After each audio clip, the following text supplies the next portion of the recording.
Que signifie donc cette promesse? C'est l'Esprit qui me glorifiera. Quelle est donc cette gloire de Christ que doit nous révéler l'Esprit? Et comment nous la révèle-t-il? Par les Écritures, nous savons ce qu'est la gloire de Christ. Nous y lisons ceci. Tu l'as couronné de gloire et d'honneur. Tu as mis toutes choses sous ses pieds. Nous ne voyons pas encore maintenant que toute chose lui soit assujettie. Hébreux 2, 7. Et que toutes choses lui ont été soumises. Notre Seigneur voit dans sa gloire, dans le fait que toutes choses lui ont été données. C'est lui qui me glorifiera parce qu'il prendra de ce qui est à moi. Tout ce que mon Père a est à moi. C'est pourquoi je vous ai dit qu'il prendra de ce qui est à moi et qu'il vous l'annoncera. Jean 16, 15. Tout ce qui est à moi est à toi. Je suis glorifié en eux. Jean 17, 10. En élevant Christ au-dessus de toute domination, de toute autorité, de toute puissance, de toute dignité, le Père a mis toutes choses sous ses pieds. Il a donné le nom qui est au-dessus de tout nom, afin qu'au nom de Jésus, tout genou fléchisse. Philippiens 2, 9, 10. Le règne, la puissance et la gloire se réunissent en lui. À celui qui est assis sur le trône et à l'agneau, soit la louange, l'honneur, la gloire et la force au siècle des siècles. Apocalypse 5, 13. Voilà donc comment Jésus est glorifié au ciel. C'est en siégeant sur le trône de la gloire de Dieu, ayant toutes choses sous ses pieds. Éphésiens 1, 20, 23.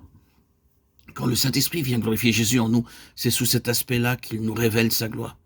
Il prend de ce qui est à Christ et nous l'annonce. Ceci ne veut pas dire qu'il nous donne un aperçu, une idée, une vision de la gloire de Christ telle qu'elle est dans les cieux, mais il vient nous l'assimiler par une expérience personnelle, nous en rendre participants dans notre vie intérieure. Il vient nous faire voir Christ en nous, car c'est par l'Esprit de Dieu que nous recevons toute notion vivante, toute connaissance véritable de Christ. Quand Christ entre en nous comme un faible nouveau-né, quand il se développe et grandit et qu'il est formé en nous, Galates 4, 19, quand nous apprenons à nous confier en lui, à lui obéir et à le servir, tout cela est déjà l'œuvre du Saint-Esprit. Et pourtant, même alors, il peut encore rester en nous. Comme chez les disciples, beaucoup d'obscurité et de nombreuses lacunes.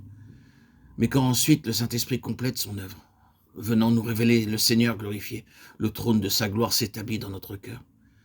Et il domine tout ennemi.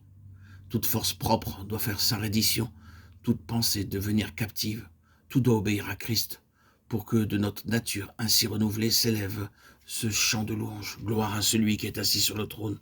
Apocalypse 5, 13. Quoique nous devions dire jusqu'à la fin, le bien n'habite point en moi, c'est-à-dire en ma chair. Romains 7, 18. La sainte présence de Christ remplit alors si bien le cœur, elle règle si bien la vie qu'elle maîtrise tout. Ce n'est plus le péché qui domine, car la loi de l'esprit de vie en Jésus-Christ nous a affranchis de la loi du péché et de la mort. Romains 8, 2.